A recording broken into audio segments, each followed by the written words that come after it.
找一個安靜的地方，舒適地坐下或躺下，閉上眼睛，深呼吸，用鼻子吸氣，感受空氣充滿你的肺，然後慢慢用口呼氣，釋放所有的緊張與壓力。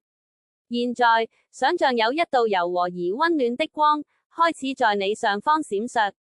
這道光充滿平靜與治癒的力量，感受它慢慢降下，溫柔地包圍你的全身，帶來安寧與祥和。將你的注意力集中在感到疼痛的部位，不要抗拒它，只需平靜地觀察。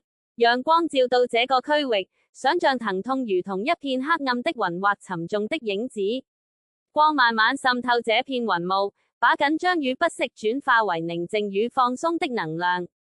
每次呼吸時，想像疼痛像冰塊在陽光下融化一般逐漸消散，感受舒緩慢慢擴散到受影響的區域，帶來輕鬆與舒適。允許自己相信，你的身體有自我療癒的智慧，每一個細胞都在接受這道治癒的光，並自我再生。當光繼續在你身體中擴散時，感受內在的平靜、舒適與力量逐漸增長。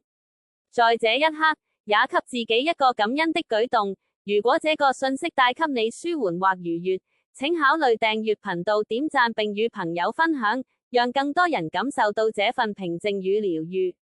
當你準備好時，再次深呼吸，把意識帶回當下，慢慢動動手指和腳趾，感受自己更加輕鬆平靜，與身體完全和諧。輕輕地睜開眼睛，將治癒、舒緩與感恩的感覺留在心中。